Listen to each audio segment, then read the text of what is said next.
Good morning students. आज कक्षा 8 का व्याकरण का रिवीजन सिलेबस। तो आपको हिंदी का जो सिलेबस पूरा हो गया है, रिवीजन भी हो गया है, मैंने सब भेज चुका है। अब आपका सिर्फ ग्रामर रह गया, तो ग्रामर में आज पढ़ा रहा हूँ, कल भेज दूंगा, ठीक है। तो देखिए, सबसे पहले तो चैप्टर नंबर 8, इससे आएगा आपको क्या आएगा, इससे पर्यायवाची शब्द।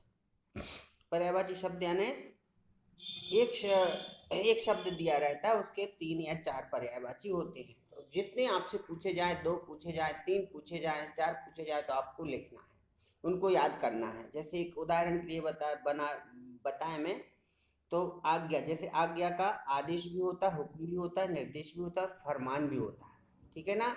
जैसे किनारा, किनारा का तट होता, कूल होता, तीर होता, कतार होता, ठीक है ना। तो ये आपको याद करना है, ये चैप्टर। इसके बाद फिर आएगा आपका लोकोक्ति वाला चैप्टर, समझ में आया ना। ये लोकोक्ति वाला चैप्टर है, चैप्टर नंबर 23। तो इससे आपको ये लोकोक्ति याद करना है। लोकोक्ति में आप ये देख लेना, पेज नंबर 148 और 149 वाली, हो सकता है ये दी हूँ। जैसे पूरी लोकोक्ति पूरी कीजिए। सावन के अंधे को हरा हरा दिखे, ये मैंने भेजे भी हैं आपको, समझ में आया ना। तो ये सब पढ़ लेना, बहुत सी हैं इसमें। तो उसका अर्थ या मिलान करने को आएंगे, तो आपको मिलान करना है। अंधों में काना राजा, मूर्खों में थोड़ा पढ़ा लिखा सम्मानित होना है, अकल बड़ी या भैंस, विशाल शरीर की अपेक्षा बुद्धि श्रेष्ठ। इस टाइप से आपको मिलान करना है, ठीक है ना। जो पूछा जाता है उसको आपको पूरा करना है। तो ये हो गया दूसरे नंबर पे। फिर तीसरे नंबर पे ग्रामर का आएगा चैप्टर अपठित गद्यांश, ठीक है ना। अपठित गद्यांश में आपको ये पेज नंबर 190 पे 60 पे बताया था, 61 पे बताया था। तो इनको पढ़ लीजिए आप।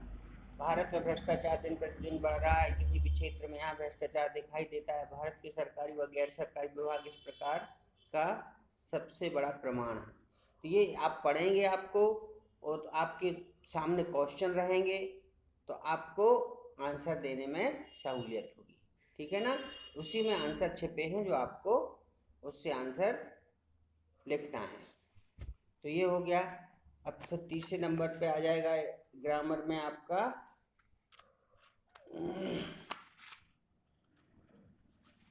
ये प्रतिवेदन पत्र लेखन। पत्र लेखन आएगा। तो पत्र लेखन में आपको 2-3 पत्र बताए थे। एक तो ये, कक्षा में प्रथम आने पर मित्र को बधाई देते हुए पत्र लिखो, या अपने क्षेत्र में गंदगी फैली इस ओर ध्यान आकर्षित करते हुए स्वास्थ्य अधिकारी को पत्र लिखिए। तो ये 2 पत्र आप याद कर लीजिए, इन 2 में से कोई ना कोई आएगा, ठीक है ना। जब आप बार बार लिखेंगे इनको, इनका पैटर्न आएगा लिखना, तभी आप पत्र माना जाएगा। पैटर्न अगर गलत कर दिया तो पत्र नहीं माना जाएगा। आएगा फिर 32 पेज पैराग्राफ राइटिंग, अनुच्छेद बोलते हैं जिसको। अनुच्छेद में आपको मैंने 2 बताए थे, लड़का लड़की एक समान और डिजिटल इंडिया।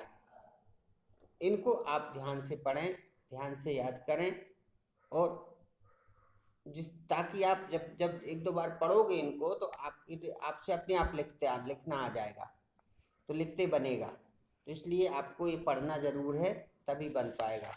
और फिर लास्ट में आपका आ जाएगा निबंध लेखन। निबंध लेखन में भी मैंने बता दिए थे आपको, 2-3 निबंध बताए थे, जिनको आपको करना है, समझे ना। फिर दूसरे की समस्या है, मोबाइल बिना सब सुना, ठीक है ना। तो इस टाइप से आपको ये करना है, इसकी तैयारी करना है। तो इस प्रकार हमारा रिवीजन व्याकरण का भी खत्म होता है, ठीक है ना। अब आपको क्या करना है, 17 तारीख से आपके पेपर हैं, तो आपको इसके पहले स्कूल की फीस वगैरह सब फिल करवा देना है, ताकि एग्जाम के टाइम पे फिर आपको बाहर ना निकाला जाए। ठीक है, तो बस इतना ही सा था जो मैंने आपको बता दिया। अब आपको पढ़ना, आपको पेपर आपको देना है, क्योंकि पेपर पूरे ऑफलाइन है, स्कूल में जाके ही पेपर देना पड़ेगा, तो आपको पढ़ना तो पड़ेगा। अभी PT4 में आज बच्चे क्या कर रहे थे कि कई बच्चे छोटी क्लासों के ऐसे थे या बड़ी क्लासों के ऐसे थे कि जो पीछे से बोलता जा रहा था एक जन, वो उसको दोहराते जा रहे थे।